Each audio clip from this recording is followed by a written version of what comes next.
សួស្តីអ្នកគ្នាស្វាគមន៍មកកាន់វីដេអូថ្មីដែលថ្ងៃនេះដែរយើងមកនិយាយពីអត្ថកម្បាំងដ៏ធំបំផុតមួយនៅក្នុងពិភព Shinobi តើហេតុអីបានជា Hashirama Senju គឺជាមនុស្សតែម្នាក់គត់ដែលអាចប្រើប្រាស់ Wood Style ដោយចេញពីធម្មជាតិបាន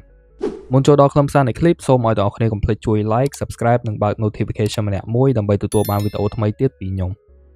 ដូចដែលយើងដឹងហើយថា Hashirama គឺជា Hokage ទី1ដែលជាស្ថាបនិកនៃ Konoha Villageគឺជាតួអង្គតែម្នាក់គត់នៅក្នុងស៊េរីទាំងមូលដែលកើតមកជាមួយនឹង Wood Style Release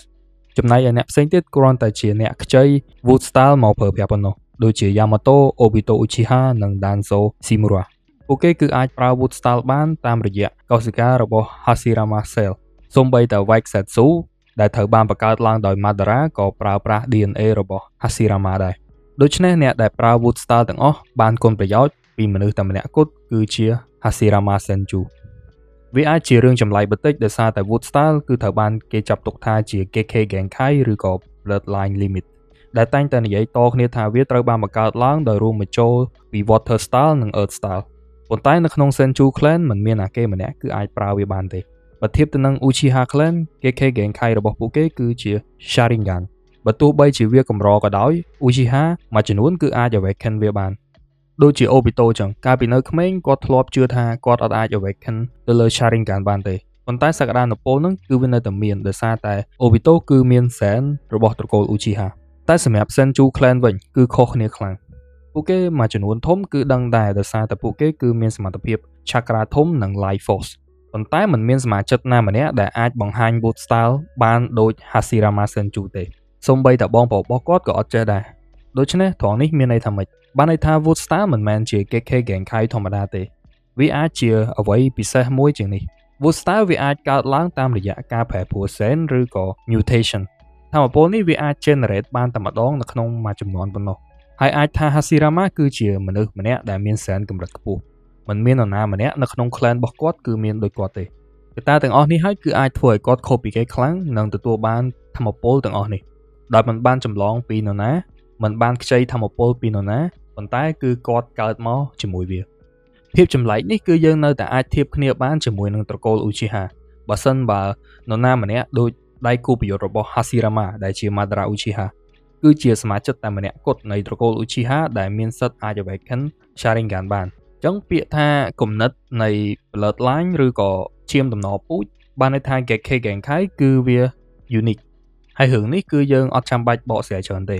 ដោយសារបើសិនជាយើងគិតថានៅក្នុង Uchiha គឺមានតែ Madara ដែលអាច Awaken Sharingan បានប៉ុន្តែគឺវាអត់អញ្ចឹងដើម្បីយល់រឿងហ្នឹងឲ្យច្បាស់កាន់តែស៊ីជម្រៅយើងគួរណាត្រឡប់ទៅក្រោយបន្តិច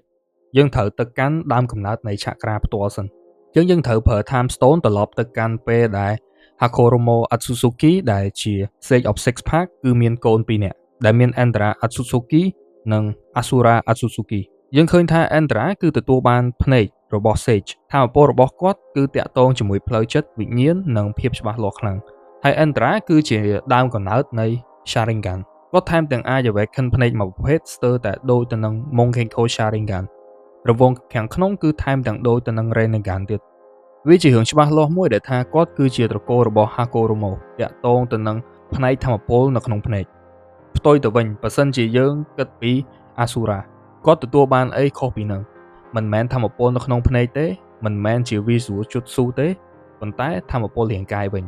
គាត់ទទួលបាន Life Force កម្លាំងជីវិតភាពអត់ធ្មត់និង Chakra ដ៏ធំថាមពលទាំងអស់នេះមិនសូវបានបង្ហាញប៉ុន្តែគឺវាមានអំណាចលើសលប់ហើយមនុស្សទាំងពីរនេះគឺបានធ្វើឲ្យ Clan ធំៗពីរគឺកើតឡើងនៅក្នុងពិភព Shinobi ដែល Endra នៅក្នុង Uchiha Clan Asura ជា Senju Clan ហើយភាពច្បាស់លាស់របស់ Endra គឺអាច Awaken ភ្នែករបស់គាត់បានប៉ុន្តែ Asura វិញសមត្ថភាពរបស់គាត់គឺមិនសូវច្បាស់លាស់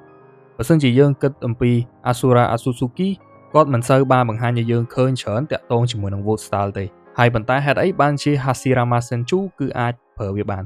អញ្ចឹងដើម្បីឆ្លើយទៅនឹងសំណួរហ្នឹងយើងចូលទៅក្នុងជ្រៅមួយតង់ទៀតតាក់ទងជាមួយនឹង Wood Style ថាដើមកំណើតរបស់វាមិនដើមកំណើតរបស់ Wood Style គឺកើតចេញមកពី Tentail វាមិនមែនជាសត្វធម្មតាទេវាគឺជាប្រភព Chakra ទាំងអស់វាជាការរួមចំណែករវាង God Tree និង Chakra ហើយបំលែងចូលគ្នា God Tree គឺវាធ្វើឲ្យលូតលាស់ពង្រីកហើយស្រូបយកមកវិញដើម្បីធ្វើឲ្យដើមឈើនឹងរស់រានហើយត្រូវបានគេហៅថា Devouring Tree Wood Style ក៏បានចាប់ផ្ដើមកើតមកចេញពី Power of the God Tree ហ្នឹងហើយថាមពលនៃ God Tree នេះក៏បានបំបែកចេញជា Wood Style បានធ្វើឡើងដោយរបៀបណាមួយដែលឲ្យ Hashirama Senju គឺកើតមកជាមួយនឹងរាងកាយនោះដែលអាចប្រើប្រាស់ថាមពលនោះបានដោយធម្មជាតិ Hashirama គឺមិនមែនត្រឹមតែជាមនុស្សនៅក្នុង Senju ទេប៉ុន្តែគឺគាត់ខុសពីអ្នកគ្រប់គ្នានៅក្នុងប្រវត្តិរបស់ Hakoromo Atsutsuki និងបងប្រុសរបស់គាត់ Hamura នៅពេលដែលអាចប្រយុទ្ធឈ្នះទៅនឹង Telltale ពួកគេក៏បានឃុំ Telltale នៅក្នុងរាងកាយរបស់ Hakoromo ហើយយើងបានឃើញថាគឺរាងកាយរបស់គាត់គឺបានផ្លាស់ប្ដូរទៅជា Jinchuriki ជាទម្រង់ដែលយើងឃើញហើយហៅថាជា Sage of Six Pack ទម្រង់ Sage of Six Pack គឺអាចមានអំណាចដូចព្រះចឹងដែលអាចប្រើប្រាស់ Yin Yang Release, Truth Seeking Off និងការគ្រប់គ្រងចក្រាបានទាំងអស់ជាពិសេសគឺជាការតភ្ជាប់ថាមពលទៅនឹង The God Tree ហើយចំណែក Obito និង Madara នៅពេលដែលពួកគេគឺខ្លាយទៅជា Jinchuriki នៃ Telltale ពួកគេគឺមាន Wood Style រួចហើយតាមរយៈ Hashirama Cell ប៉ុន្តែក្រោយពេលដែលស្រូប Telltale ចូលទៅក្នុងខ្លួនរាងកាយរបស់ពួកគេគឺចាប់ផ្ដើម evolve មកតង់ទៀត Obito គឺមិនត្រឹមតែគ្រប់គ្រង God Tree បានទេគាត់ថែមទាំងគ្រប់គ្រងជីវិតទាំងមូល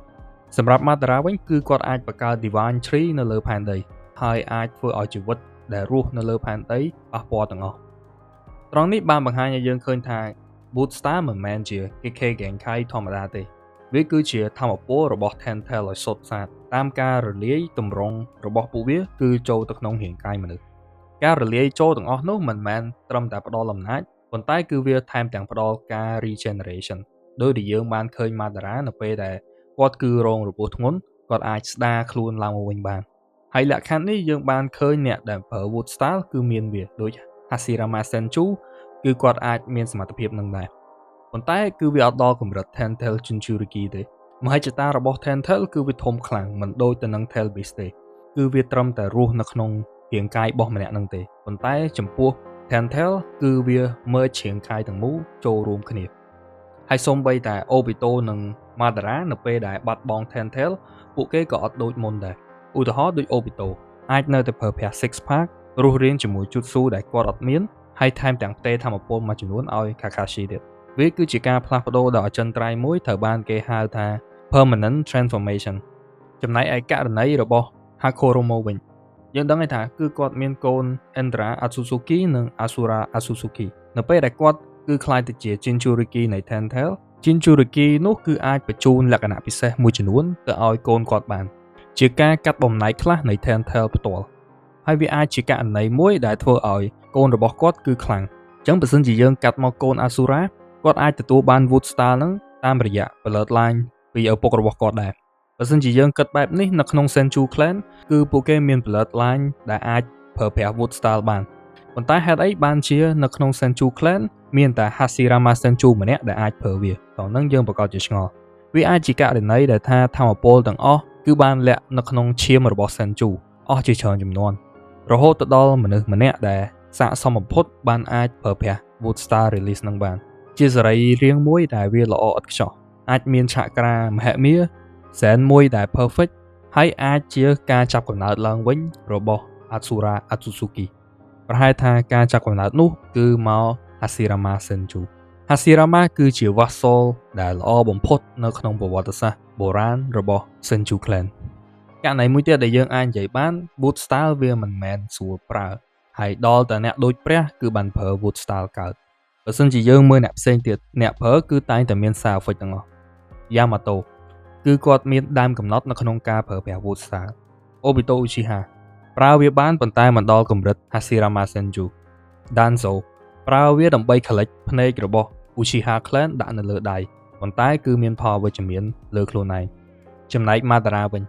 គាត់ប្រើបានប៉ុន្តែមិនអាចធៀបទៅនឹង Hashirama Senju បានទេហើយយើងឃើញផលប៉ះពាល់គឺ